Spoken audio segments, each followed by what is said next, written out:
Call to order this meeting of the Osawatomie City Council on March 26, 2026 at 6 p.m. here at City Auditorium. Madam Clerk, will you do a roll call? Councilmember Shasteen. Here. Councilmember Hanysak. Here. Councilmember Dean. Here. Councilmember Dickinson. Here. Councilmember Hennis. Here. Councilmember Bratton. Here. Councilmember Philippin. Here. Councilmember Caldwell. Here. Mayor Hanson. Here. You will stand for pledge of allegiance and remain standing for invocation. Councilman Dean, will you lead us? I pledge allegiance to the flag of the United States of America and to the republic for which it stands, one nation under God, indivisible, with liberty and justice for all. Please pray with me. Loving and gracious God, we come to you this evening thanking you for this wonderful place we call Earth and the opportunities we have on it because of you. Please be with and help guide this council as they discuss and make decisions in this place that affect this town we call Osawatomie. We also ask that you be with the citizens, not only of this town, but the rest of the world as decisions that affect it are made. We ask of this in the loving name of Jesus. Amen. Amen. Move on to consent agenda. Items will be acted upon by one motion unless a council member requests an item be removed for discussion as separate action. Mayor, I move we approve the consent agenda as presented. Second. Got a motion by Councilman Dickinson, a second by Councilman Shasteen to approve the consent agenda as presented. Any questions or comments from council? Madam Clerk? Councilmember Shasteen. Aye. Councilmember Hanysak. Aye. Councilmember Dean. Aye. Councilmember Dickinson. Aye. Councilmember Hennis. Aye. Councilmember Bratton. Aye. Councilmember Philippin. Aye. Councilmember Caldwell. Aye. Motion carries. We'll move on to comments from the public. Citizen participation will be limited to 5 minutes. Please stand to be recognized if you have a comment.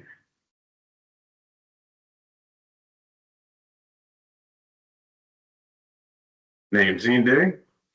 Just have some questions after reading the pre-development agreement, so that's why I'm gonna keep it clear tonight. Who is Alcove building the data center for? We don't. Okay, are we gonna try to find out who?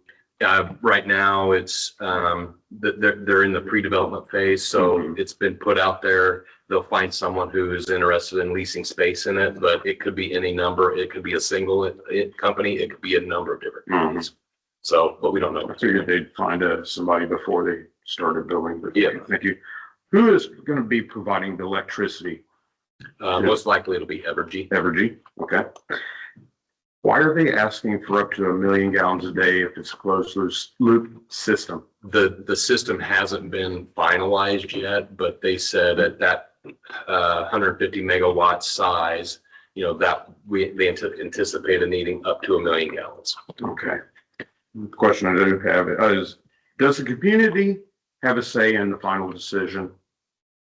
There will be a public hearing for the special use permit that needs to be issued, but there's no requirement in state statute to put the public vote, but to a vote of the public. Okay. My final question is, when will the data center be put on agenda for discussion with the public and hopefully the companies that will be like Evergy, Alcove, and whoever they're building for? When do you plan on having that on the agenda? I mean, there's really nothing more for the council to do at this point.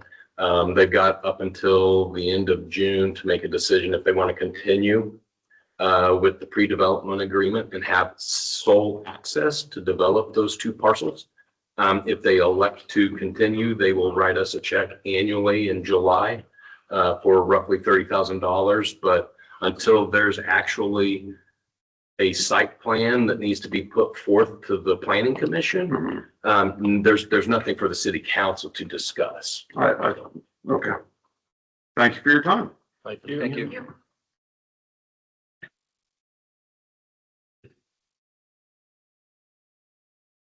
Okay, I've never done this before. Don't have anything too major to say. Just wanted to State your name and address. Oh, please. sorry, Start. Nicole Young. I live on 1714 Lockhart Lane. So yeah, I just had some concerns about the data center. I'm just specifically about the water use, and I just don't necessarily know what the amount of jobs it might bring if it's worth it. And I guess that's all I wanted to say. Thank you.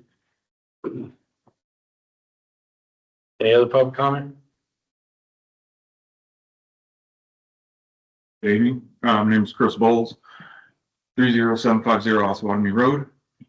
Follow up these on the comments already made about the data center and some follow-up questions. What is the job creation expectation for Osawatomie and the surrounding areas at the data center, and what types of jobs would that be? I believe the development agreement, the development agreement stipulates all of those types of jobs in the expected price range or the salary range for those positions, but most of them are going to be IT related. No security? There will probably be some security as well, but like I said, most of them will probably be IT related. Okay. I work in IT, so here's what I think is going to happen.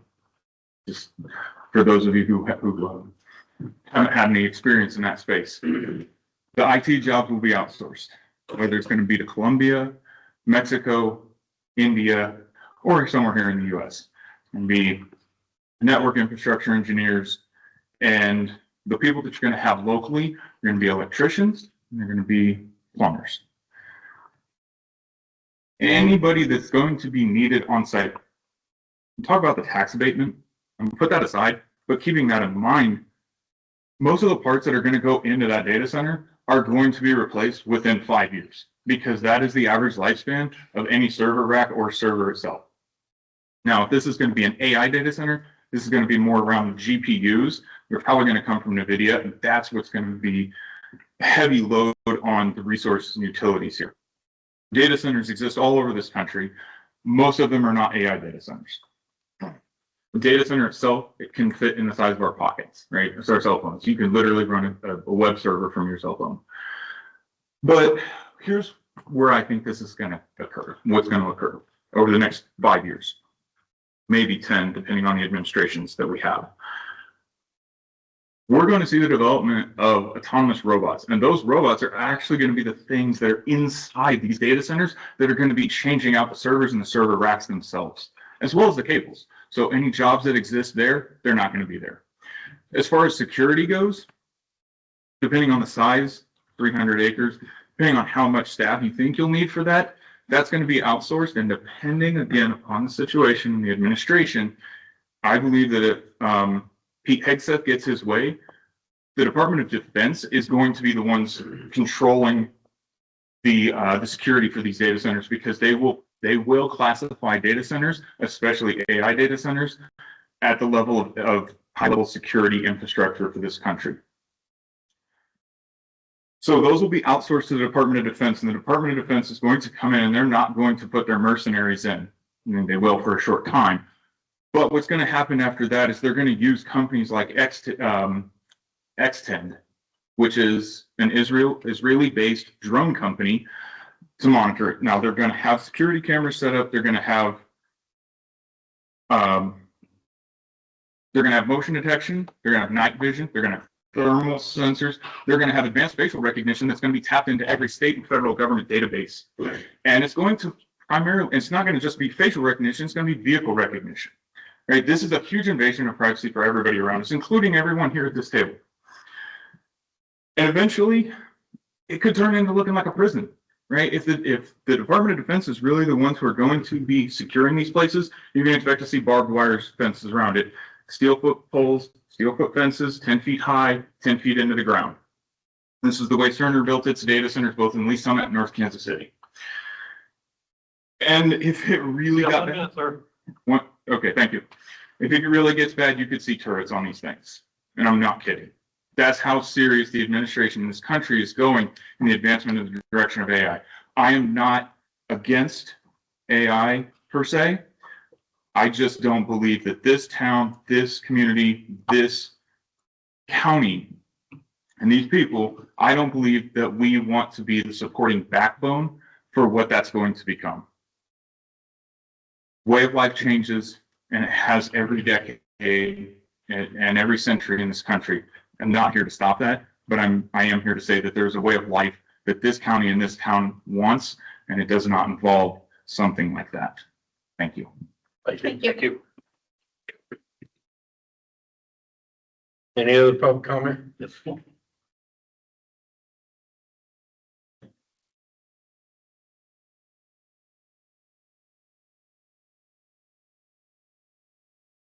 My name is Marilyn Hall. I live on 1507 Charles. And, excuse me, I'm nervous, but, my electric bill, my utility bill has jumped a lot, $40 from February to March. I've lived in my house for 17 years. And my utility bill is never over $200. And I just want you to know, I don't understand why there's such a jump when I've had no changes. I understand it was cold at the time of the billing, but $40, I don't understand. And then I have one little, it's maybe petty in some people's eyes, but in mine, I live on Charles Street and it's a cul-de-sac and it's nobody really, I never knew it was there for many years. I've lived here all my life.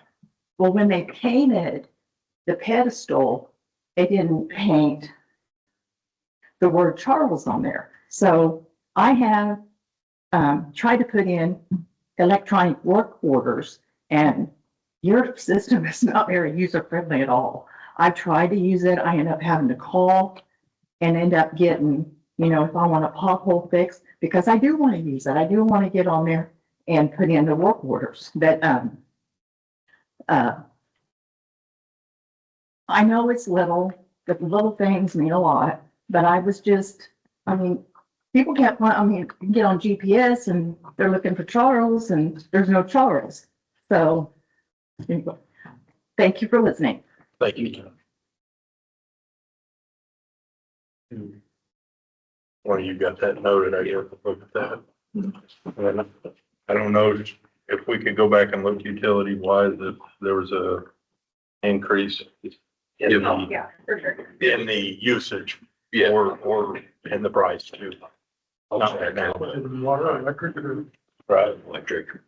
It was the month with the large fuel adjustment. Okay, yeah. Any other public comment? We'll move on then to,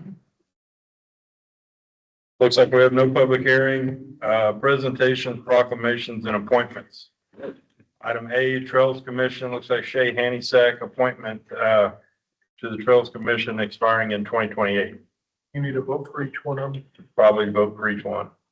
Or, You can make the appointments all in one motion, as long as you read each of the appointments individually in the motion. One motion. As long as you let We just need me to say so. read them all. it's Shay Hanysak to the Trails Commission, Keri Peterson to the Tourism Committee, and Sandra Kerr to the Library Board. Shay in the Trails would expire in 2028. Peterson in the Tourism would be 2028, and Sandra Kerr for the Library Board would expire in 2030. Mayor, I move that we approve the Trails Commission appointment of Shay Hanysak, Tourism Committee appointment of Keri Peterson, and Library Board of Sandra Kerr. Thanks. Got a motion by Councilman Shasteen and a second by Council Lady Philpin to approve Trails Commission appointment of Shay Hanysak expiring in 28. Tourism Committee with Keri Peterson expiring in 28 and Library Board with Sandra Kerr expiring in 30. Is there any other questions or comments from council? Madam Clerk? Councilmember Shasteen? Aye. Councilmember Mazik? Aye. Councilmember Dean? Aye. Councilmember Dickinson? Aye. Councilmember Hennessy? Aye. Councilmember Bratton? Aye. Councilmember Phillips? Aye. Councilmember Caldwell? Motion carries. We'll move on to new business. Item A, Resolution 1368, updating City of Osawatomie event operating procedures. Okay, so the tourism committee and city council approved the operating procedures originally in 2022. It's where the special use permit for both the trail and just general city areas, special event permits came from, as well as just the procedures for managing those, managing road closures, managing utility requests, et cetera.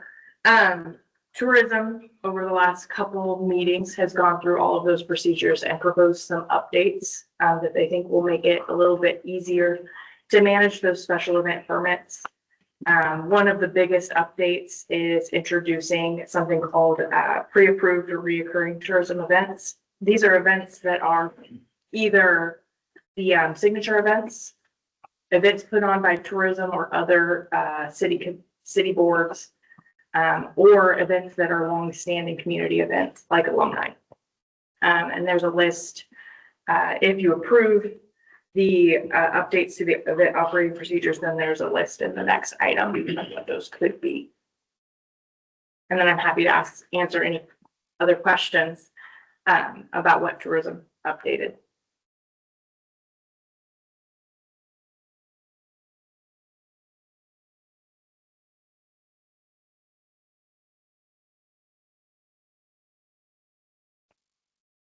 Mayor, I move to approve resolution 1368, updating city of Osawatomie event operating procedures. Second. Got a motion by Councilman Bratton and a second by Councillady Philpin to approve resolution 1368, updating the city of Osawatomie event operating procedures. Any other questions or comments from council? Madam Clerk? Councilman Shasteen? Aye. Councilman Basic? Aye. Councilman Dean? Aye. Councilman Dickinson? Aye. Councilman Hennis? Aye. Councilman Bratton? Aye. Councilman Philpin? Aye. Councilman Caldwell? Aye.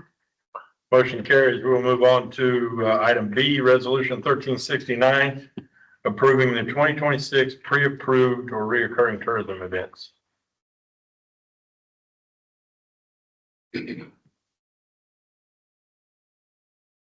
Okay, so this is that list that I was talking about, reoccurring, pre-approved tourism events. The requirement for these events is that they would no longer, for the year that they are approved, be required to submit a special event permit to be approved through tourism and then through council, unless there was a significant change to the event, either requiring a significant change being either requiring additional street closures, a change of location, a change of days. So it was a 2-day event, now it's a 4-day event, et cetera. Or those type of changes that would drastically change what the event really is. And so there's 8 that are listed for this year. Alumni parade and street dance, that one actually has already been approved by council this year. But we wanted to set a precedent that alumni was one of these reoccurring events. Midwest Endurance Co., their Mile Zero Point Hills Trail Race, Stomp Out Suicide Walk in September, Midwest Endurance Co. again for their Ultra Palooza, the Chamber of Commerce Halloween Parade and Christmas Festival, Arts Commission's Porch Fest, which is the only one I believe on here that doesn't have a locked-in date. It does change year to year what weekend it's on based on the Chiefs' schedule because they don't like to compete with when the Chiefs are playing. And then obviously the signature events.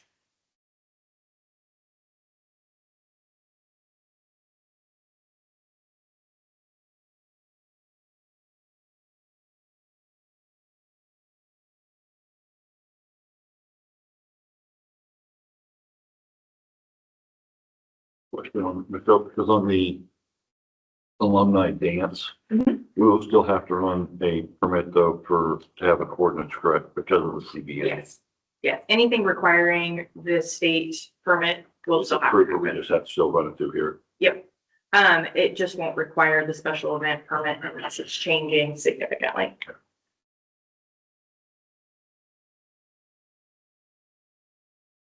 The same thing will happen for Lights on the Lake.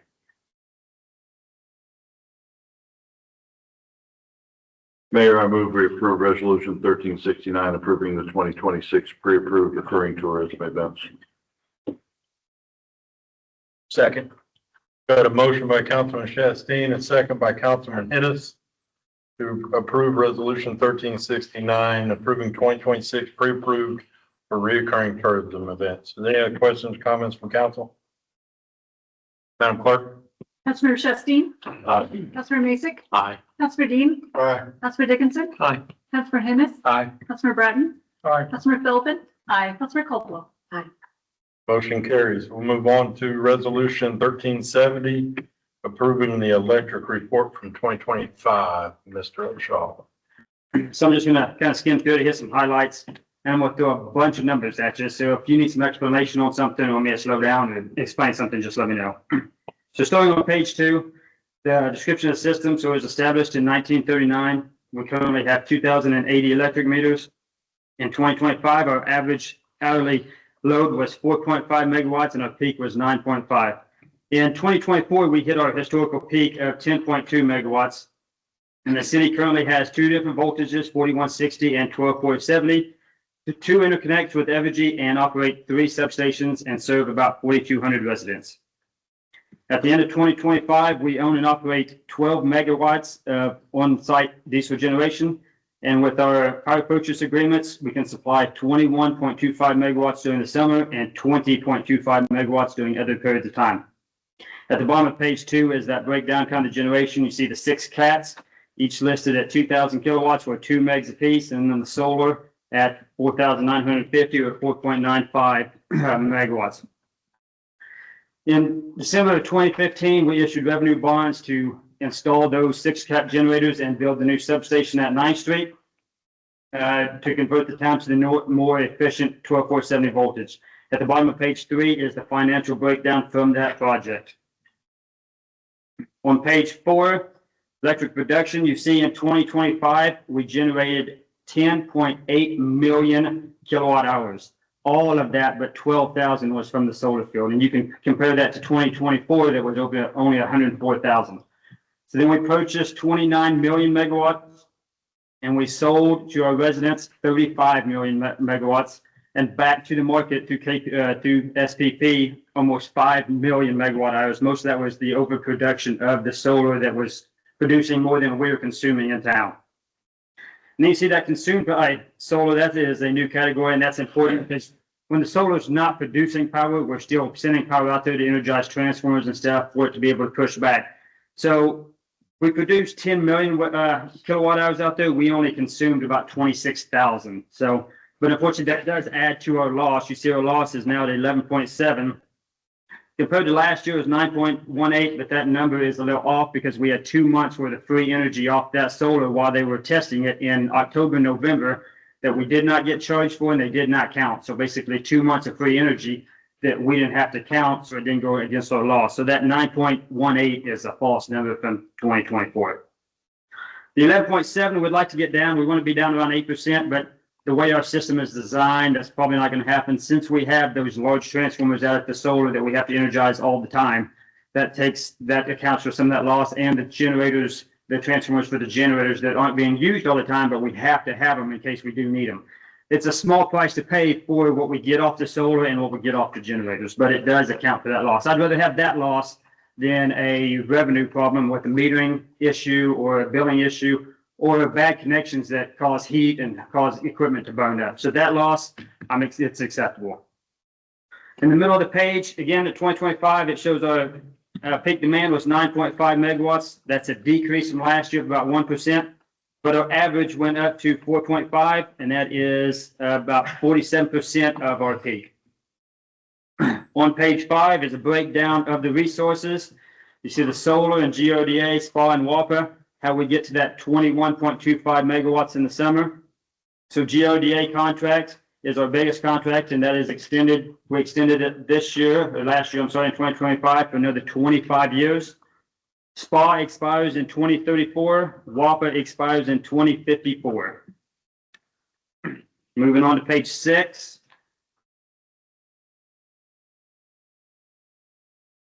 The cost by source, you can see how much kilowatts we bought from GODA, SPA, and WAPA, and that total, again, the 39 million kilowatt hours at a cost of $1.8 million. The bottom of that page is the 10 largest customers, with the state hospital being the largest customer, USD 367 being the second. We sold them 13 million kilowatt hours for $1.4 million. They make up 30%. Those 10 largest customers make up 30% of our total revenue. On page 7, it's broke down from residential, commercial, industrial. You can see each one of those sales and the number of meters. Again, making that 35 million kilowatt hours sold. We actually sold less kilowatt hours in 25 than we did in 24, but we made more money. And that's just a product of that demand, the temperature and everything else. Our peak wasn't higher, but our average was higher. In the middle of the page, so again, 2,080 meters compared to 2024 was 2,070 meters. So we gained 10. Some of those were city meters. On page 8, in May of 2022 was the last electric rate increase. And that was 0.8 cents. And that was due, I believe, to Winter Storm Uri to pay off the high cost of electricity during that Winter Storm Uri. On page 9 is our current fee schedule. Again, shows that the first 500 kilowatt hours is that 11.9 cents. In June of 2022, we had a rate study with the help of KMEA, and it was deemed at that time not to do a rate increase. And finally, on the last page, page 10, rate comparison. So for the residential side, we took 1,000 kilowatt hours and compared our bill to Evergy. If you were an Osawatomie customer, that 1,000 kilowatts would have cost you $153. If you're an Evergy customer, that same 1,000 would cost you $169. That's a difference of just over 9%. And on the commercial side, we figured 2,000 kilowatts with a predetermined demand. The city bill would have been $512. The Evergy bill was $897 with a difference of 54.6%. Now, we'll say this is not 100% apples to apples. Their bill structure is a little difficult to understand, and it depends on where they're at, what city, because they've got franchise fees and different taxes applicable than what we do. So we tried to do the best we could. It may be off a little bit, but not significantly different. Thank you. Underneath that is the outstanding obligations for the system at the end of December 31st. Again, you see that revenue bonds that were issued for that project that mature in 2035, and then the Winter Storm Uri, which is set to mature in 2031. And then the historical revenues, you can see in 2025, revenues was 4.9 million. Operation expense was 3.6 million. The net income, 1.2 million. The debt service, 577,000. And then the debt service coverage, we can pay that debt 2.23 times. And at the bottom there, the future revenues, we project $5 million for 2026 with a debt coverage of 2.72 times. That's all I have. I know that was really quick and a lot of numbers, though. Yeah, on the upgrade to the system. And so we had 12 circuits originally. We are down to 2 left on the power plant and 4 at 7th Street. So we still have 6, and our plan is to do another one this year. So we kind of got behind for a couple of years with some projects, street projects and stuff like that going on, but we did actually convert 2 at the end of last year. And again, hopefully do number 5 this year. Our big goal is to get the 2 off the power plant, right? I mean, and there's only 3, number 3 and number 5 left on it. And like I said, 5 should be this year. So The other thing we were facing was all the transformer backups too, right? Like it went there for a while. It was hard getting the transformers. yeah, there for a while, lead time on transformers was crazy. I mean, I remember it being like 65 weeks at one point with lead time on it. And the cost, you know, double and triple in some cases. So the lead time isn't near what it was. We just ordered one for the school, and it's 12 to 16 weeks. Okay. So Somewhat back to yes, yeah. normal. Yeah. Because originally we had planned on that being completed like 2029 or 2030, something like Yeah, and I've got in CIP out, and I can't remember what day I put, but I did put money out there to rework 7th Street substation once the conversion's done. I can't remember what date I put that in there, but like we'll be covering that next, so. I know the folks that left, they had questioned their bill, and I heard somebody mention maybe that fuel adjustment. Because the fuel adjustment last month was quite a bit higher, and that may not be what you do, but you know. No, and I mean, I know some, obviously, as we buy power, right, we buy a certain amount of power on the open market that we don't have contracts, and we're at the most of whatever that market is for that price, right? So if the market, like when it got really cold, right, for that week, demand went way up, so the price went up. I mean, I think it was $500 or $600 megawatt hour. I can't remember exactly what it was, but I mean, we've seen it higher. Obviously, during Winter Storm Uri, we sit in the 2000s, but So when that price goes up, we pay that price and we have to recover some of that price, right? And that is that fuel adjustment. That is how we recover that price. We have to maintain a certain, say. Anyway, Right. yeah, you understand what I'm saying? Right. Yeah. No, I feel like that's a question that I end up getting quite often, and I think I can explain it, but to hear somebody else. Brett and Tammy can explain it better than I can, but Right. I know enough about it to, yeah. I think last time I ran it by Brett or Tammy, it's like, hey, you're close enough. Like, we're close, so. But I noticed, I feel like in that 1 month, because it's a 3-month average, correct, on the fuel adjustment? No, it's month by It's month. month by month now. Okay. It was considerably higher last month than it was the month before. I felt like 2 or 3 times. The fuel adjustment was 2 or 3 times what it was the previous month, so, And it's lower again for this. and it'll be lower this month, so good. The substation scheduled for 2032. 2032.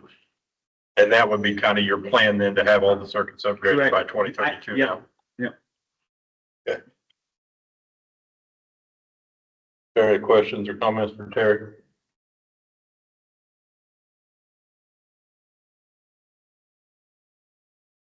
Mayor, I move we approve resolution 1370 for the approving the electrical report for 2025. Second. Got a motion by Councilman Shastine, a second by Councilman Masick to approve resolution 1370, approving the electric report for 2025. Any questions or comments from council? Madam Clerk?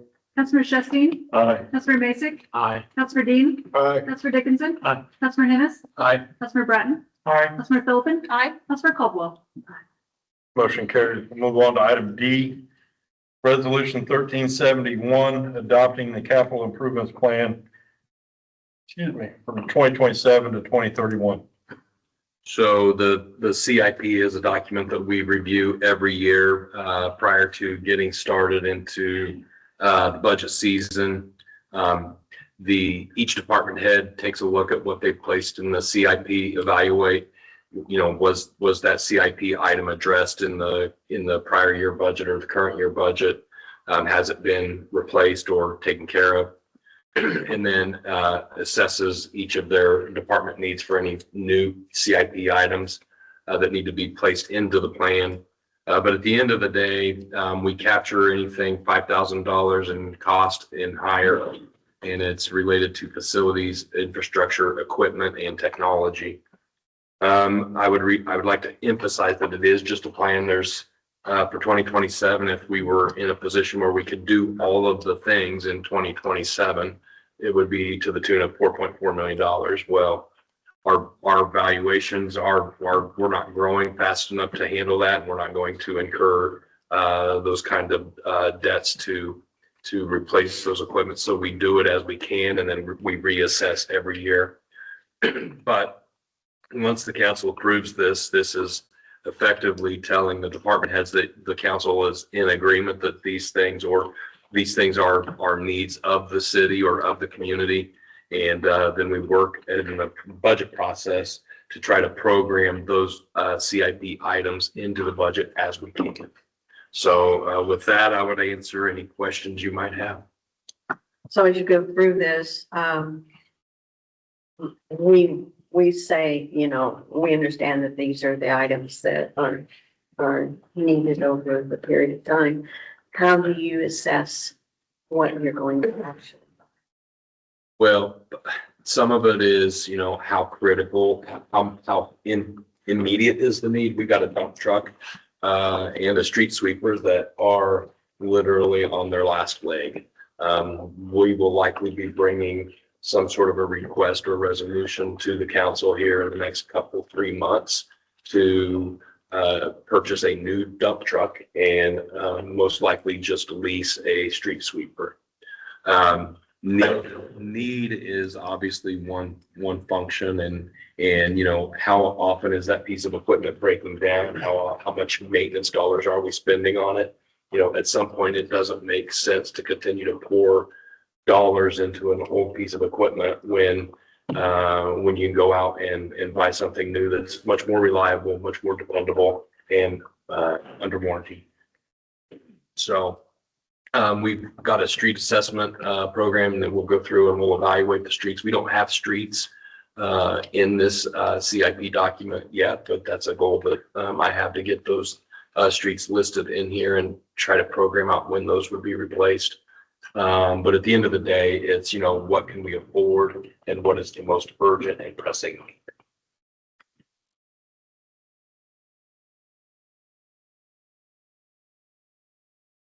But I guess just to be clear, just because we passed this, doesn't mean we're passing all these projects to happen. We're not approving the expenditure of Anything any. to happen other than just I know the list. Yeah. everything you said. I just wanted to make sure that others knew. Right.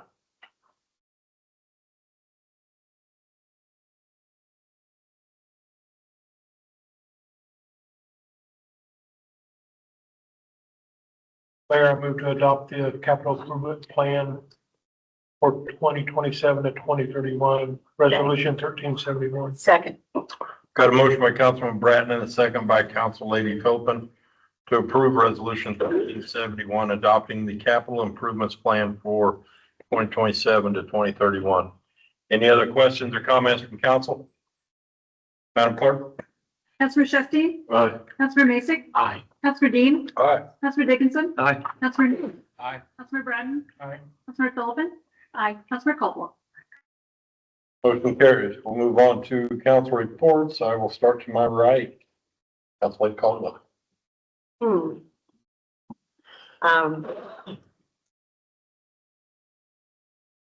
How's Good Soup Terrace going? Oh, well, the two houses are roofed. That's what I was gonna say. One of them has a sign out, I think, if someone wanted to come in and do a custom decision on the inside, Yeah. they would do that. The other two houses, one, there is, the walls are up, and then the other one, the concrete's done. They're not near my house yet, so I'm happy. You know, I have one thing. No report. I got a couple of things here. Let's say, do public comment. Good Friday prayer walk at the Yellowstone Church. On Friday, April 3rd, 5:30 to 7:30. What is it? I didn't hear. The prayer walk, Good Friday. Ministerial Alliance prayer walk for Good Friday is at the Yellowstone Church from 5:30 to 7:30.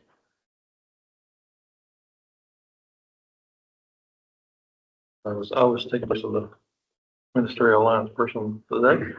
And, Presbyterian Church ladies are having a chili, feed dinner, whatever, on Saturday from 11 to 1, I believe. $10 for a bowl of chili and a dessert. If you're eating there, you'll get a drink. They will deliver. You'll have to find the sheet online because I don't have that number, but, if you call them, they'll deliver. $10.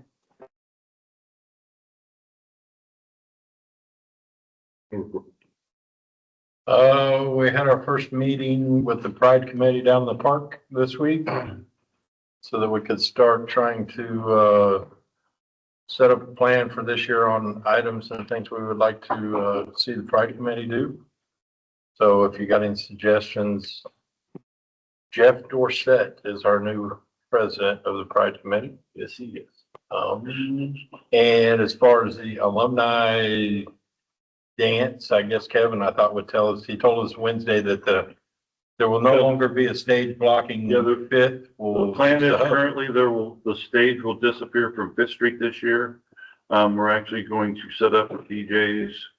They will be in the hub, where they will be set up at. So there where we put the new planters, they'll set up in that area. So they'll kind of radiate out from the center of Main Street down there.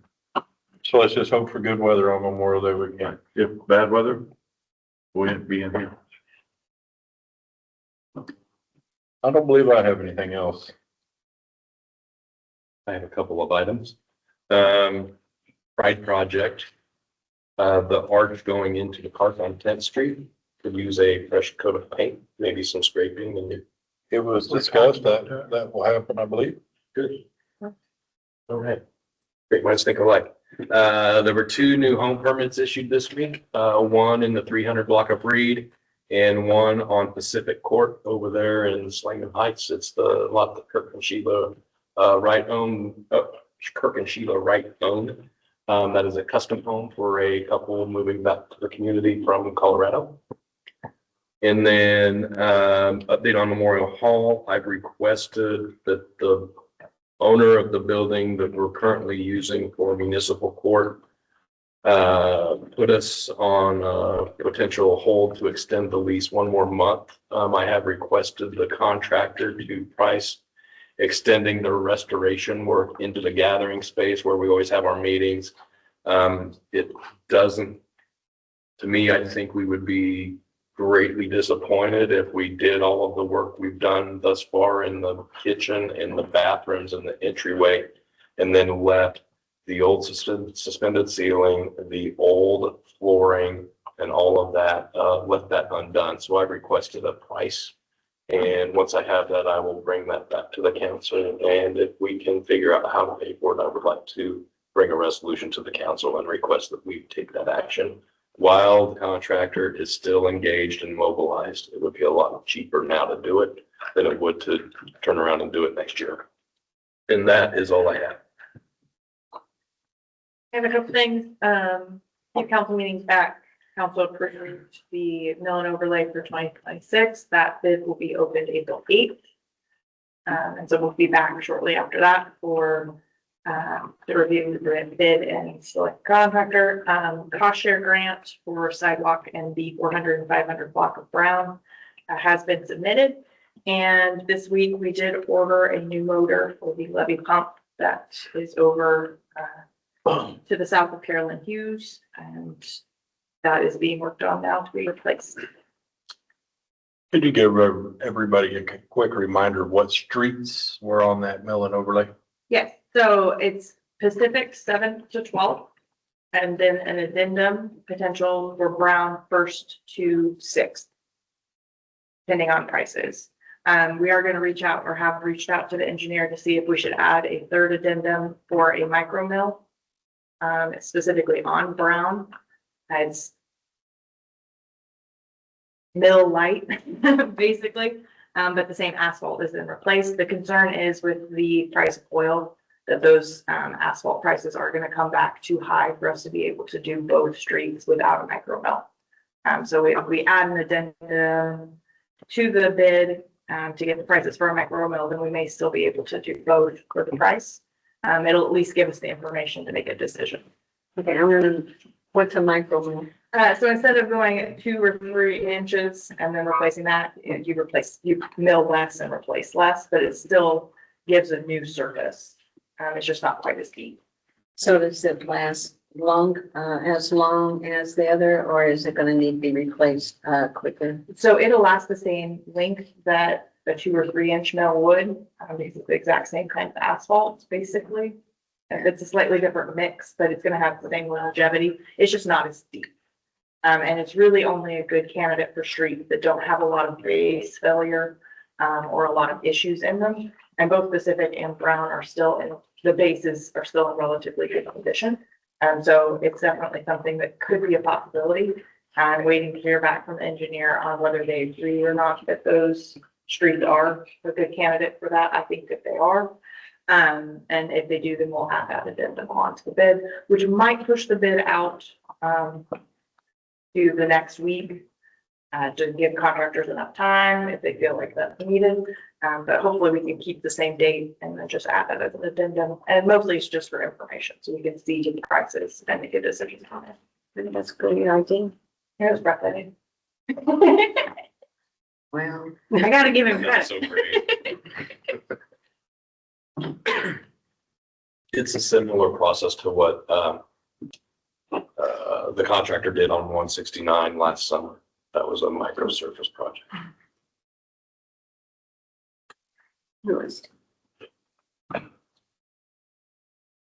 You're good. Talked enough tonight? Yep. Okay. There's nothing else. We'll entertain a motion for adjournment. So moved.